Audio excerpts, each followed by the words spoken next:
E me voy por avión con los clientes más o menos 3 veces por semana, con nuestros clientes, 3 veces por semana, por teléfono y email.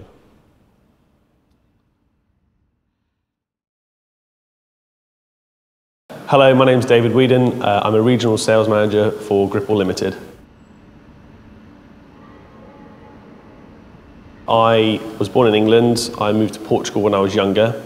I studied there until I was 18, then came back to the UK for university.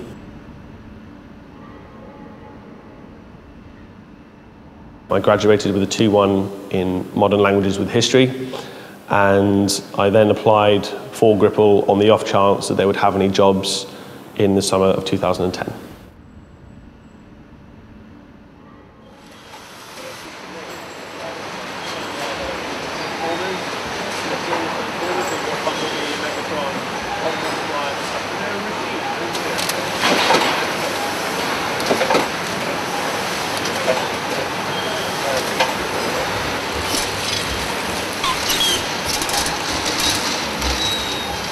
When I applied for Gripple, I didn't know anything about the industry.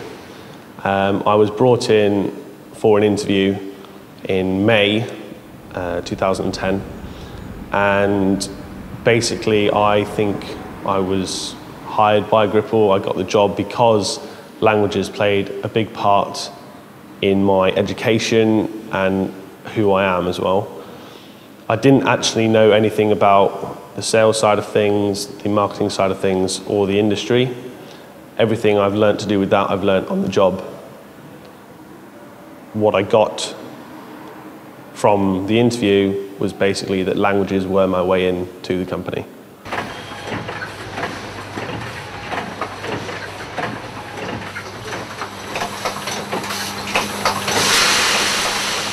Languages are important at Gripple because we export to over 80 countries worldwide. 82% of our products are exported, so languages are a big necessity because we need to communicate with our customers on a day-to-day basis all around the world.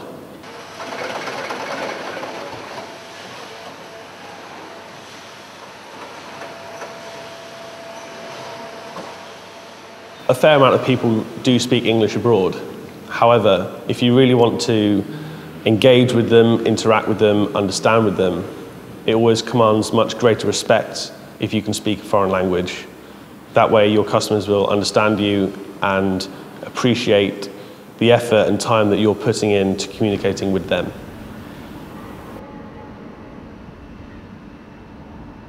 When I was interviewed, I was asked about my languages, how I came to know so many. I do speak 5, being English, Portuguese, French, Spanish, and Dutch. They did ask me, but they never actually tested me. When I first started, I did engage in translation. However, on the day of my interview, I was brought an email from one of the internal sales team, a lady there, she couldn't speak Spanish, and the chap who was showing me around said, just have a go at translating that. So we both translated it together and well, solved the problem, as it were, for the sales lady.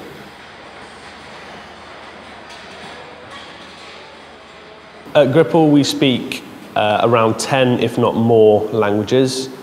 I think customers will come back to Gripple as a company because they do see us as a company that is very caring, it's very innovative, and it offers excellence as a service in all areas, be it from production side of things, right through to the delivery aspect and how the products are packaged.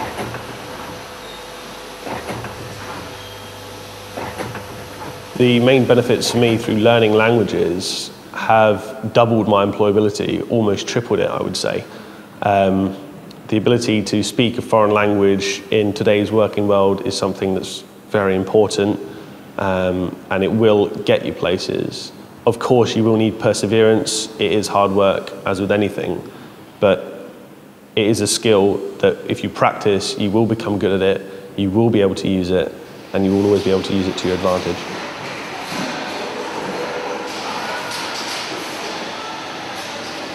I do love traveling.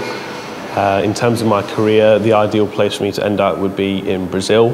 I've always wanted to go there. I speak Portuguese, and our company has recently opened offices in Sao Paulo. So there is that opportunity.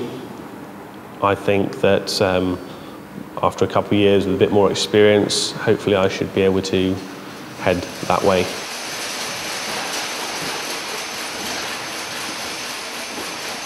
The benefits of living abroad, aside from the beach and the sun, obviously you can interact with the local people, you can use your foreign languages, yet you can still maintain that link with home through speaking English.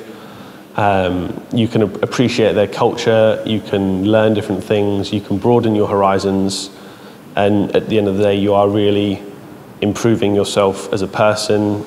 The ability to speak languages improves your confidence in speaking to people on a day-to-day basis, and also not worrying if you make a mistake in the language, because the objective is to be understood and to understand.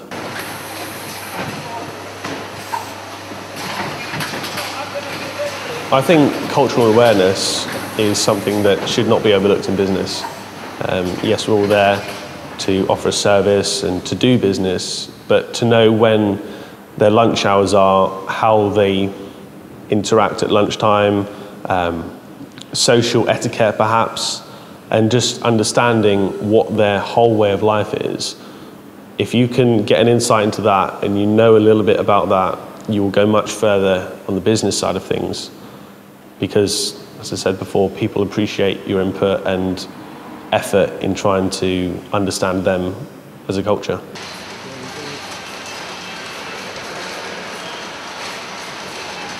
The cultural awareness in Europe, I think, is something that, yes, is different compared to England and America. It is obviously very different to places in the Middle East, to the Far East, in China, Thailand. There are always different cultural tendencies, but you will be able to find those traits a lot easier through speaking to the local people. And the best way you are going to do that is if you speak their language.